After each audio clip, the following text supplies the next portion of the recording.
नमस्कार। आकाशवाणी से प्रस्तुत है समाचार संध्या।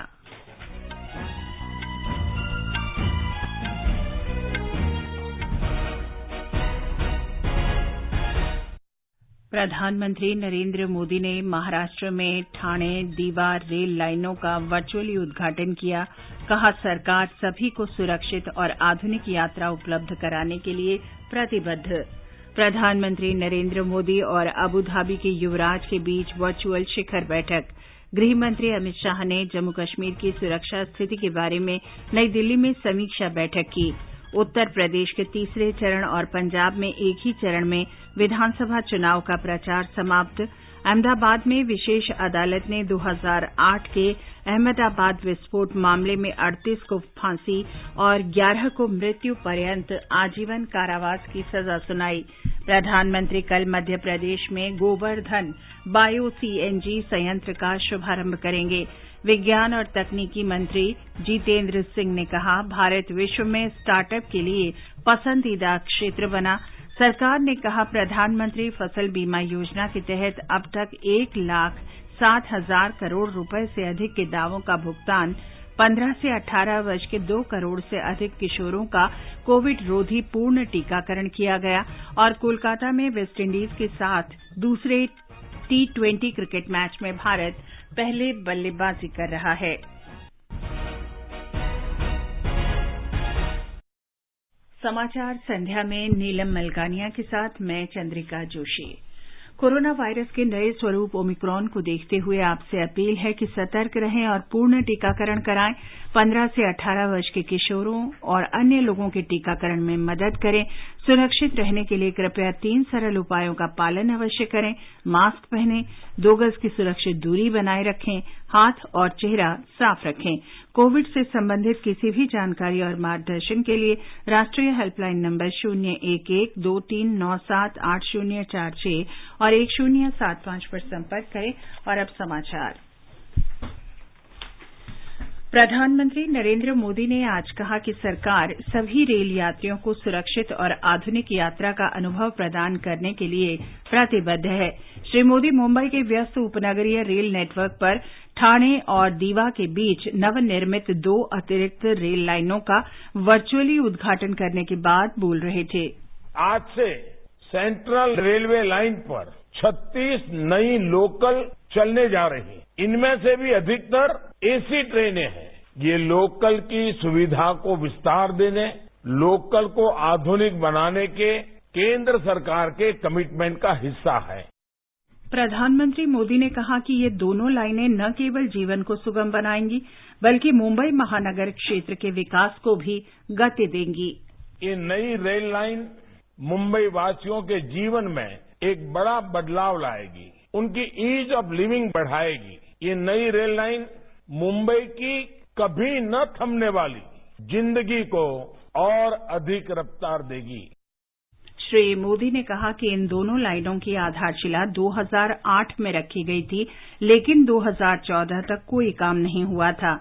श्री मोदी ने कहा कि उनकी सरकार ने सभी बाधाओं को दूर करने और काम में तेजी लाने के लिए निरंतर प्रयास किए। इसके अलावा railway Ahmedabad Mumbai high speed गलियारे, शहर को अपने सभी उपनगरों से जोड़ने के लिए मेट्रो रेल सेवाओं के विस्तार तथा मुंबई के रेल नेटवर्क को मजबूत करने के लिए पश्चिमी विशेष माल गलियारे पर काम चल रहा है। श्री मोदी ने कहा कि कोविड महामारी के दौरान भी लगातार विकास सुनिश्चित किया गया। प्रधानमंत्री ने बताया कि मुंबई के उपनगरीय रेल नेटवर्क के आधुनिकीकरण पर काम करने के अलावा भारतीय रेलवे ने पिछले 2 वर्ष में 8,000 किलोमीटर से अधिक रेल मार्गों का विद्युतीकरण पूरा किया और 4,500 किलोमीटर नई लाइनें बिछाई। श्री मोदी ने कहा कि किसान रेल की शुरुआत ने लाखों किसानों को देशभर में किफायती कीमत पर अपनी उपज भेजने का विशेष विकल्प दिया है। आत्मनिर्भर भारत के बारे में बात करते हुए प्रधानमंत्री ने कहा कि लंबे समय से उपेक्षित रेलवे बोर्ड के कारखानों में अब विस्टाडोम कोच और सिग्नल प्रणाली का निर्माण हो रहा है। मुंबई महानगर ने आजाद भारत की प्रगति में अपना अहम योगदान दिया है। अब प्रयास ये है कि आत्मनिर्भर भारत के निर्माण में भी मुंबई का सामर्थ्य कई गुना बढ़े। इसलिए मुंबई में 21वीं सदी के इंफ्रास्ट्रक्चर निर्माण पर हमारा विशेष फोकस है। प्रधानमंत्री ने कहा कि सरकार रेलवे सुधारों को प्रोत्साहित कर रही है ताकि लॉजिस्टिक्स क्षेत्र में क्रांतिकारी बदलाव लाया जा सके। उन्होंने कहा कि PM Gati Shakti multi modal connectivity के लिए राष्ट्रीय मास्टर प्लान हर संबंधित पक्ष को अपनी योजना को समयबद्ध और बिना किसी परेशानी के कार्यान्वित करने में मदद कर रहा है। प्रधानमंत्री नरेंद्र मोदी और अबुधाबी के युवराज तथा संयुक्त अरब अमारात सशस्त्र बल के उप प्रमुख कमांडर शेख मोहम्मद बिन जायद अल नहयान के बीच वर्चुअल शिखर बैठक जारी है। बैठक में व्यापक आर्थिक साझेदारी समझौते को मजबूत बनाने पर बातचीत हो रही है। भारत आजादी के अमृत महोत्सव के रूप में अपनी स्वतंत्रता की 75वीं वर्षगांठ और संयुक्त अरब अमारात अपनी स्थापना की स्वर्ण जयंती मना रहा है। हमारे संवाददाता ने बताया है कि दोनों नेता परस्पर सहयोग के बारे में विचार विमर्श और आपसी हित के क्षेत्रीय तथा अंतर्राष्ट्रीय मुद्दों पर विचारों का आदान प्रदान कर रहे हैं। वाणिज्य और उद्योग मंत्री पीयूष गोयल ने आज नई दिल्ली में संयुक्त अरब अमारात के अर्थव्यवस्था मंत्री अब्दुल्ला बिन तौक अल मर्री और विदेश व्यापार राज्य मंत्री थानी बिन अहमद अल जायोदी के नेतृत्व में एक शिष्टमंडल के साथ द्विपक्षीय बैठक की। श्री गोयल ने कहा कि दोनों देश भारत यूएई व्यापक आर्थिक भागीदारी समझौते सीईपीए पर हस्ताक्षर करने के साथ आर्थिक और व्यापार सहयोग के स्वर्णिम युग में प्रवेश कर रहे हैं। गृहमंत्री अमित शाह ने आज जम्मू कश्मीर में सुरक्षा स्थिति के बारे में नई दिल्ली में समीक्षा बैठक की। अमित शाह ने सुरक्षा एजेंसियों की सराहना करते हुए कहा कि उनके प्रयास से पिछले कुछ वर्षों में जम्मू कश्मीर में आतंकवादी घटनाओं में कमी आई है। 2018 में 417 आतंकवादी घटनाएं हुई, जबकि वर्ष 2021 में 229 घटनाएं हुई। वर्ष 2018 में सुरक्षा बलों के 91 जवान शहीद हुए, जबकि 2021 में 82 जवान शहीद हुए। गृहमंत्री ने सीमा पार से घुसपैठ पूरी तरह से रोकने तथा आतंकवाद खत्म करने के लिए सुरक्षा ग्रिड को और मजबूत करने का निर्देश दिया। गुजरात में अहमदाबाद की विशेष अदालत ने 2008 के विस्फोट मामले में 38 दोषियों को फांसी की सजा सुनाई है। इस घटना में 56 लोगों की मौत हो गई थी और 200 से अधिक लोग घायल हो गए थे। विशेष न्यायाधीश एआर पटेल ने जघन्यतम मामले में 11 दोषियों को मृत्युपर्यंत आजीवन कारावास की सजा सुनाई। न्यायालय ने पीड़ित परिवारों को 1-1 लाख रुपए और गंभीर रूप से घायलों को 50-50 हजार रुपए के मुआवजे का आदेश दिया है। ये देश में पहली बार है कि 38 दोषियों को मृत्युदंड की सजा सुनाई गई है। भारतीय जनता पार्टी ने विशेष अदालत के फैसले का स्वागत किया है। पार्टी प्रवक्ता गौरव भाटिया ने फैसले को ऐतिहासिक बताते हुए कहा कि इससे आतंकवादी गुटों को कड़ा संदेश मिला है। ये एक ऐतिहासिक फैसला है और आज ये कहना गलत नहीं होगा कि भारत की अखंडता सर्वोपरि है। जो आतंकवादी हैं उनको फांसी चढ़ाया जा रहा है, पीड़ित परिवारों को इंसाफ मिला है और एक बहुत बड़ा संदेश पूरे देश में आज गया है। दिल्ली पुलिस ने कहा है कि कल पुराने सीमापुरी इलाके से आईईडी की बरामदगी के सुराग के बारे में जांच की जा रही है। नई दिल्ली में पुलिस आयुक्त राकेश अस्थाना ने बताया कि जांच दल के अनुसार ये आईईडी सार्वजनिक स्थानों पर विस्फोट के लिए तैयार किए गए थे और स्थानीय सहयोग के बिना ऐसी गतिविधियां संभव नहीं हैं। आईडी का जो मिलना है और उसकी जो पहले भी एक टेरर मॉड्यूल हम लोग ने बस्ट किया था, इन सभी इन्वेस्टिगेशंस में चीजें जो निकल के आ रही हैं ये है कि जो इस तरह की आईईडीज हैं वो पब्लिक प्लेसेस में ब्लास्ट करने के लिए तैयार की गई हैं और इनका जो दूसरी जगह भी आईईडीज रिकवर हुई हैं उसमें काफी हद तक सिमिलैरिटीज है। ट्रेल इसकी हम लोग निकाल रहे हैं। अभी इन्वेस्टिगेशन हमारा काफी क्रूशल स्टेज पे है। हमारे जो स्पेशल सेल है और अधिकारी हैं और उनके साथ जो इन्वेस्टिगेटिंग टीम है वो काफी मुस्तैद है। उत्तर प्रदेश के तीसरे चरण और पंजाब में एक ही चरण में होने वाले विधानसभा चुनाव का प्रचार आज समाप्त हो गया है। उत्तर प्रदेश में 16 जिलों के 59 विधानसभा क्षेत्रों में और पंजाब की 117 विधानसभा सीटों पर रविवार को मतदान होगा। उत्तर प्रदेश के अगले चरणों और मणिपुर में 2 चरणों में होने वाले मतदान के लिए प्रचार अभियान तेज हो गया है। स्टार प्रचारक और विभिन्न राजनीतिक दलों के प्रमुख नेता जनसभाएं कर रहे हैं। मतदाताओं से घर घर जाकर प्रचार और वर्चुअल अपील भी जारी है। मणिपुर में केंद्रीय मंत्री और भाजपा नेता स्मृति ईरानी और जॉन बर्ला ने पार्टी के लिए आज विभिन्न जिलों में कई रैलियों को संबोधित किया। वहीं कांग्रेस नेता जयराम रमेश ने इम्फाल में 3 स्थानों पर चुनाव रैलियों को संबोधित किया। मणिपुर में पहले चरण के लिए 28 फरवरी और दूसरे चरण के लिए 5 मार्च को वोट डाले जाएंगे। कांग्रेस ने पंजाब विधानसभा चुनाव के लिए आज घोषणा पत्र जारी कर दिया। पार्टी ने महिलाओं को 1100 रुपये प्रति माह और 8 सिलेंडर मुफ्त देने, वृद्धावस्था पेंशन बढ़ाकर 3100 रुपये करने की घोषणा की। लड़कियों को 5वीं कक्षा पास करने पर 5000 रुपये, 10वीं पास करने पर 10,000 रुपये और 12वीं पास करने पर 20,000 रुपये तथा कंप्यूटर देने का वादा किया है। घोषणा पत्र में मनरेगा की मजदूरी बढ़ाकर 350 रुपये और कार्य दिवसों को 100 से बढ़ाकर 150 दिन करने का भी वादा किया गया है। प्रधानमंत्री नरेंद्र मोदी ने आज नई दिल्ली में अपने आवास पर देश भर के सिख समुदाय के गणमान्य लोगों से मुलाकात की। श्री मोदी ने सिख समुदाय की सेवा की भावना की प्रशंसा की और कहा कि दुनिया को इसके बारे में और अधिक जागरूक होने की जरूरत है। उन्होंने कहा कि उनकी सरकार सिख समुदाय के कल्याण के लिए पूरी तरह प्रतिबद्ध है। प्रधानमंत्री ने अफगानिस्तान से गुरु ग्रंथ साहिब को पूरे सम्मान के साथ वापस लाने के लिए किए गए विशेष प्रबंधों पर चर्चा की। अब मुझे बताइए, अफगानिस्तान में अभी भी हमारा कोई हवाई जहाज जाना आना शुरू नहीं हुआ है, लेकिन गुरु ग्रंथ साहब सम्मान से वापस आना चाहिए। तो हमने उस व्यवस्था की, दुनिया के देशों से बात की, यहाँ तक लाने के लिए स्पेशल प्लेन का प्रबंध किया। मैं मानता हूँ ये मेरे लिए सेवा का बहुत बड़ा अवसर है। श्री नरेंद्र मोदी ने सिख तीर्थ यात्रियों के लिए करतारपुर साहिब कॉरिडोर खोलने के लिए राजनयिक चैनलों के माध्यम से सरकार द्वारा उठाए गए कदमों के बारे में भी बात की। प्रधानमंत्री ने कहा कि देश के कई क्षेत्रों में लोग 4 साहिबजादों के योगदान और बलिदान के बारे में नहीं जानते हैं। 26 दिसंबर को वीर बाल दिवस के रूप में मनाने का निर्णय देश के कोने कोने के बच्चों को उनके बारे में जागरूक करने में काफी मददगार साबित होगा। प्रतिनिधि मंडल के प्रत्येक सदस्य ने प्रधानमंत्री को सिरोपाओ और सिरी साहिब से सम्मानित किया। भाजपा नेता मनजिंदर सिंह सिरसा ने कहा कि वीर बाल दिवस मनाने का निर्णय देश भर के बच्चों को चारों साहिबजादों के बलिदानों के बारे में जागरूक करेगा।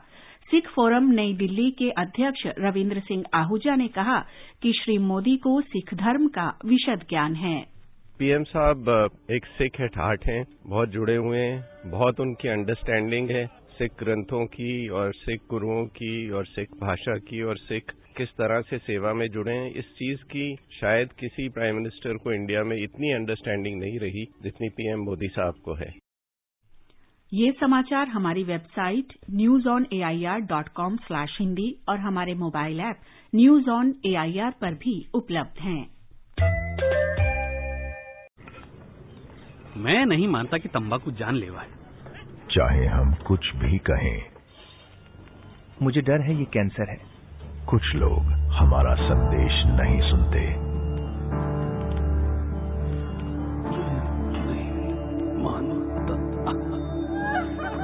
तंबाकू जानलेवा है, हर पैक पर है। इसे देखिए और इस पर विश्वास कीजिए। भारत सरकार के स्वास्थ्य एवं परिवार कल्याण मंत्रालय द्वारा जनहित में जारी। बेटी बचाओ, बेटी पढ़ाओ, इसको निरंतर बल देना है और इसलिए उसके लिए सामाजिक सुरक्षा भी चाहिए। प्रधानमंत्री नरेंद्र मोदी के इसी विजन से मुमकिन हुई हमारी बेटियों के लिए सुकन्या समृद्धि योजना। आज ही डाकघर या बैंक जाकर सुकन्या समृद्धि खाता खोलें और बिटिया के नाम 250 रुपए से लेकर 1.5 लाख रुपए तक सालाना जमा करते रहें। इस पर सरकार आयकर छूट के साथ ज्यादा ब्याज भी देती है। समय आने पर कुछ पैसा उच्च शिक्षा के लिए और बाकी शादी के समय निकाल सकते हैं।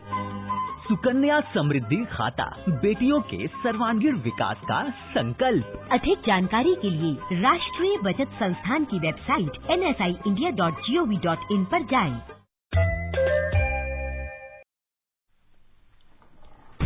समाचार संध्या में आपका फिर स्वागत है। आगे बढ़ने से पहले मुख्य समाचारों पर एक नजर। प्रधानमंत्री नरेंद्र मोदी ने महाराष्ट्र में ठाणे दीवा रेल लाइनों का वर्चुअली उद्घाटन किया। कहा, सरकार सभी को सुरक्षित और आधुनिक यात्रा उपलब्ध कराने के लिए प्रतिबद्ध। गृह मंत्री अमित शाह ने जम्मू कश्मीर की सुरक्षा स्थिति के बारे में नई दिल्ली में समीक्षा बैठक की। उत्तर प्रदेश के तीसरे चरण और पंजाब में एक ही चरण में होने वाले विधानसभा चुनाव का प्रचार समाप्त। अहमदाबाद की विशेष अदालत ने 2008 के अहमदाबाद विस्फोट मामले में 38 को फांसी और 11 को मृत्यु पर्यंत आजीवन कारावास की सजा सुनाई। प्रधानमंत्री कल मध्य प्रदेश में गोबर्धन बायो सीएनजी संयंत्र का शुभारंभ करेंगे। विज्ञान और तकनीक मंत्री जितेंद्र सिंह ने कहा, भारत विश्व में स्टार्टअप के लिए पसंदीदा क्षेत्र बना। सरकार ने कहा, प्रधानमंत्री फसल बीमा योजना के तहत अब तक 1,07,000 करोड़ रुपए से अधिक के दावों का भुगतान। 15 से 18 वर्ष के 2 करोड़ से अधिक किशोरों का कोविड रोधी पूर्ण टीकाकरण किया गया और कोलकाता में वेस्टइंडीज के साथ दूसरे T20 क्रिकेट मैच में भारत पहले बल्लेबाजी कर रहा है। प्रधानमंत्री नरेंद्र मोदी कल वीडियो कॉन्फ्रेंस के जरिए मध्य प्रदेश के इंदौर में गोबर्धन बायो सीएनजी संयंत्र का उद्घाटन करेंगे। प्रधानमंत्री ने कचरा मुक्त शहर बनाने की समग्र परिकल्पना के साथ स्वच्छ भारत मिशन शहरी के दूसरे चरण का हाल ही में शुभारंभ किया था। ये मिशन अपशिष्ट से संपदा तथा संसाधनों की अधिकतम पुनः प्राप्ति के लिए चक्रीय अर्थव्यवस्था के व्यापक सिद्धांतों के तहत लागू किया जा रहा है।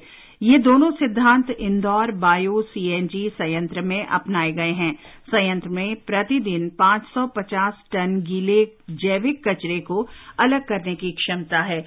इससे प्रतिदिन लगभग 17,000 किलोग्राम सीएनजी और प्रतिदिन 100 टन जैविक खाद का उत्पादन होने की उम्मीद है।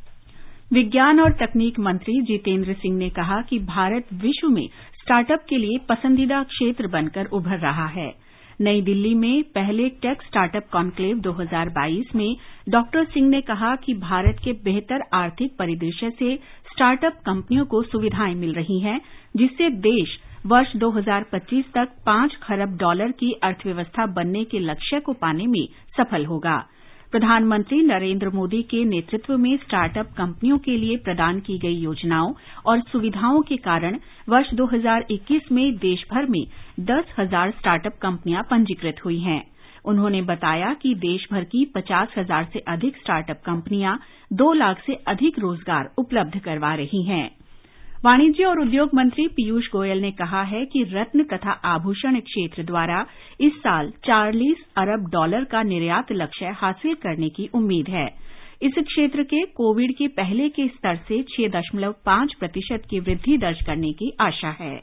India international jewellery show signature के उद्घाटन समारोह में श्री गोयल ने कहा कि रत्न और आभूषण क्षेत्र भारतीय अर्थव्यवस्था का मजबूत स्तंभ हैं।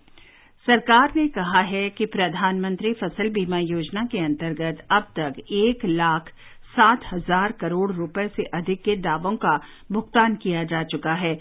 योजना का उद्देश्य प्राकृतिक आपदाओं से फसलों का नुकसान होने पर पीड़ित किसानों को वित्तीय सहायता देना है। प्रधानमंत्री फसल बीमा योजना ने आज 6 वर्ष सफलतापूर्वक पूरे कर लिए हैं। इसकी शुरुआत प्रधानमंत्री नरेंद्र मोदी ने 18 फरवरी 2016 को मध्य प्रदेश में की थी। इस वर्ष फरवरी तक योजना के तहत 36 करोड़ से अधिक किसानों के आवेदनों का बीमा किया गया। स्वास्थ्य मंत्री डॉक्टर मनसुख मांडविया ने बताया है कि 15 से 18 वर्ष की आयु के 2 करोड़ से अधिक युवाओं का कोविड टीकाकरण किया जा चुका है। डॉक्टर मांडविया ने कहा कि युवा भारत दुनिया के सबसे बड़े टीकाकरण अभियान को और आगे बढ़ा रहा है। इस बीच राष्ट्रव्यापी टीकाकरण अभियान के अंतर्गत अब तक 174 करोड़ 64 लाख से अधिक कोविड रोधी टीके लगाए जा चुके हैं। स्वस्थ होने की दर 98.12% हो गई है। कल 66,000 मरीज संक्रमण मुक्त हुए, वहीं 25,000 से अधिक लोगों में कोविड संक्रमण की पुष्टि हुई। पर्यावरण, वन और जलवायु परिवर्तन मंत्रालय ने प्लास्टिक कचरा प्रबंधन नियम 2016 के तहत प्लास्टिक पैकेजिंग उत्पादों के दायित्व का विस्तार करते हुए नए दिशा निर्देश जारी किए हैं। इन दिशा निर्देशों में कम से कम कचरा पैदा करने, उसे इधर उधर न फेंकने और कचरे को अलग अलग रखने के संबंध में कई कदम उठाए गए हैं। इसके अलावा प्लास्टिक के कचरे के ठीक से प्रबंध करने के लिए स्थानीय निकायों, ग्राम पंचायतों, उत्पादकों, खुदरा विक्रेताओं और फेरी वालों को जिम्मेदार ठहराने का भी प्रावधान है। आजादी का अमृत महोत्सव के अंतर्गत आइए अब सुनते हैं आकाशवाणी की विशेष प्रस्तुति आजादी का सफर। आजादी का अमृत महोत्सव।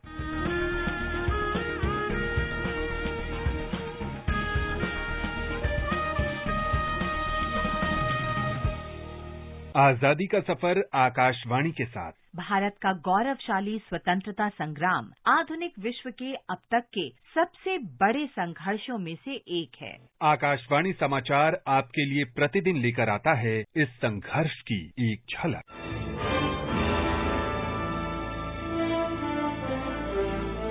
18 फरवरी 1905 को लंदन में इंडियन होम रूल सोसाइटी की स्थापना हुई थी। इंडियन होम रूल सोसाइटी की स्थापना ब्रिटिश भारत में स्वशासन की राष्ट्रीय मांग का नेतृत्व करने के लिए की गई थी। इसकी स्थापना श्यामजी कृष्ण वर्मा ने ब्रिटेन में भीकाजी कामा, दादा भाई नौरोजी और S.R. राणा जैसे कई प्रमुख भारतीय राष्ट्रवादियों के समर्थन से की थी। इंडियन होम रूल सोसाइटी उस समय के विक्टोरियन सार्वजनिक संस्थानों के आधार पर एक महानगरीय संगठन था। इसका एक लिखित संविधान था। इसका उद्देश्य था भारत के लिए स्व शासन को सुरक्षित करना और सभी व्यावहारिक तरीकों से ब्रिटेन में भारतीय हितों के लिए प्रचार करना। इंडियन होम रूल सोसाइटी की सदस्यता केवल भारतीयों के लिए थी। इसे भारतीय छात्रों और ब्रिटेन में अन्य भारतीय लोगों का महत्वपूर्ण समर्थन मिला। इंडियन होम रूल सोसाइटी ने भारत में क्रांतिकारी आंदोलनों के साथ निकट संपर्क बनाए रखा। इसने लंदन में इंडिया हाउस की स्थापना की। इंडिया हाउस लंदन में भारतीय विद्यार्थियों का आवास था। इसे ब्रिटेन में भारतीय विद्यार्थियों के बीच राष्ट्रवादी विचारों को बढ़ावा देने के उद्देश्य से स्थापित किया गया था। इंडियन होम रूल सोसाइटी ने श्यामजी कृष्ण वर्मा की पत्रिका द इंडियन सोशियोलॉजिस्ट के साथ ब्रिटेन में क्रांतिकारी भारतीय राष्ट्रवादी आंदोलन की नींव रखी। 1907 में श्यामजी कृष्ण वर्मा के पेरिस स्थानांतरित होने के बाद इस सोसाइटी की जगह वीडी सावरकर द्वारा स्थापित अभिनव भारत मंडल ने ली।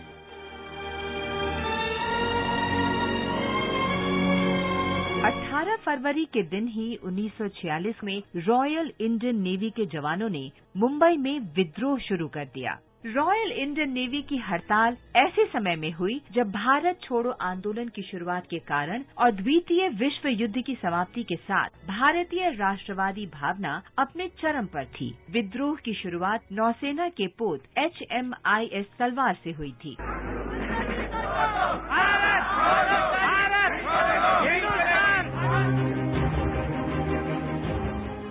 हड़ताल की शुरुआत बेहतर भोजन और काम की बेहतर स्थिति को लेकर की गई थी, लेकिन जल्द ही ये विद्रोह सभी राजनीतिक कैदियों की रिहाई और ब्रिटिश शासन से स्वतंत्रता की व्यापक मांग में बदल गया। हड़ताल शुरू होने के अगले दिन जवान भारतीय ध्वज लहराते हुए लॉरियों में मुंबई के चारों ओर फैल गए। रोकने की कोशिश करने वाले पुलिस कर्मियों के साथ इन जवानों ने पूरी ताकत से मुकाबला किया।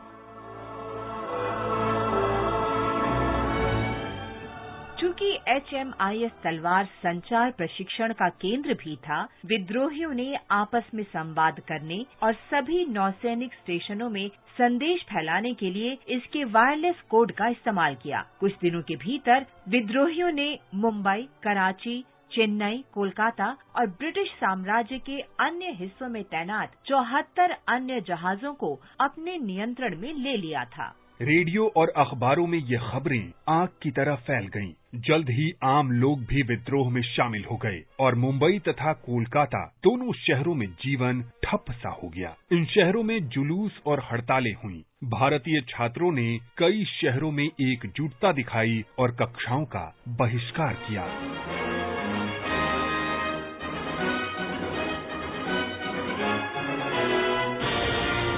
ब्रिटिश पुलिस ने क्रूरतापूर्वक कार्रवाई करते हुए प्रदर्शनकारियों पर गोलियां बरसाईं, जिसमें सैकड़ों भारतीय नागरिक मारे गए और हजारों घायल हो गए। अंत में 24 फरवरी 1946 को सरदार पटेल की मध्यस्थता से ये विद्रोह शांत हुआ। ये एक ऐसी घटना थी जिसने ब्रिटिश शासन के अंत को देखने के लिए भारतीय लोगों के सभी वर्गों के दृढ़ संकल्प को और मजबूत किया। विद्रोह की याद में आज मुंबई में एक नौसेना विद्रोह स्मारक खड़ा है।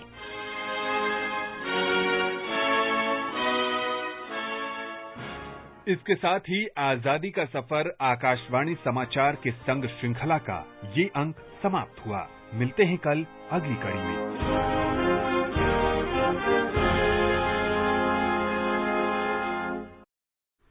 आजादी का अमृत महोत्सव के लिए सभी उपभोक्ताओं को शुभकामनाएं। हॉलमार्क सोने की शुद्धता सुनिश्चित करता है। हमेशा हॉलमार्क वाले सोने के आभूषण खरीदें।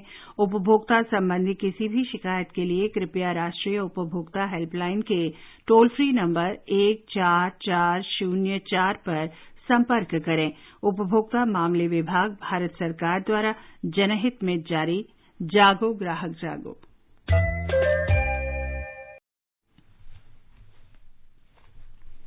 रक्षा मंत्री राजनाथ सिंह ने रक्षा प्रदर्शनी डिफेंस एक्सपो की अवधि 1 दिन बढ़ा दी है। कोविड दिशा निर्देशों में ढील के कारण प्रदर्शनी में उत्साह को देखते हुए ऐसा किया गया है। नई दिल्ली में रक्षा प्रदर्शनी की आज समीक्षा की गई। एशिया की सबसे बड़ी थल सेना, नौसेना और आंतरिक सुरक्षा की प्रदर्शनी अगले महीने गुजरात के गांधीनगर में 10 से 14 मार्च तक आयोजित की जाएगी। सरकार ने राष्ट्रीय उच्चतर शिक्षा अभियान रूसा को 31 मार्च 2026 तक जारी रखने का अनुमोदन किया है। इस प्रस्ताव पर 12,929 करोड़ रुपए खर्च होंगे। शिक्षा मंत्रालय ने कहा कि इस योजना के नए चरण के अंतर्गत लगभग 1,600 परियोजनाओं को समर्थन देने की परिकल्पना की गई है। केंद्र समर्थित योजना रूसा निष्पक्षता, दाखिला और उत्कृष्टता के उद्देश्य को प्राप्त करने के लिए राज्य सरकार के विश्वविद्यालयों और कॉलेजों को धन उपलब्ध करवाने के लिए मिशन मोड में काम कर रही है। वित्त मंत्री निर्मला सीतारमण ने G20 देशों के वित्त मंत्रियों और केंद्रीय बैंकों के गवर्नरों की बैठक में सतत वित्त और बुनियादी ढांचे पर विचार विमर्श में हिस्सा लिया। G20 देशों के शासनाध्यक्षों की बैठक इस वर्ष नवंबर में इंडोनेशिया में बाली में आयोजित की जाएगी। इस समय G20 देशों की अध्यक्षता इंडोनेशिया कर रहा है। वित्त मंत्री ने स्थायी वित्तीय साधन और इसकी सुलभता बढ़ाने के उपायों पर जोर दिया। कोलकाता के ईडन गार्डन्स में वेस्टइंडीज के साथ दूसरे 2020 क्रिकेट मैच में भारत ने ताजा समाचार मिलने तक 17 ओवर में 4 विकेट पर 152 रन बना लिए हैं। वेस्टइंडीज ने टॉस जीतकर गेंदबाजी करने का फैसला किया। विराट कोहली 52 रन बनाकर आउट हुए। 3 मैचों की श्रृंखला में भारत 1-0 से आगे है।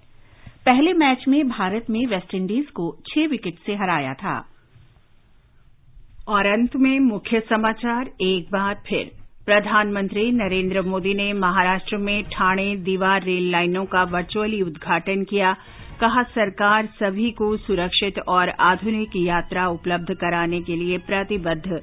प्रधानमंत्री नरेंद्र मोदी और अबू धाबी के युवराज के बीच वर्चुअल शिखर बैठक संपन्न। गृह मंत्री अमित शाह ने जम्मू कश्मीर की सुरक्षा स्थिति के बारे में नई दिल्ली में समीक्षा बैठक की। उत्तर प्रदेश के तीसरे चरण और पंजाब में एक ही चरण में विधानसभा चुनाव का प्रचार समाप्त। अहमदाबाद की विशेष अदालत ने 2008 के अहमदाबाद विस्फोट मामले में 38 को फांसी और 11 को मृत्यु पर्यंत आजीवन कारावास की सजा सुनाई।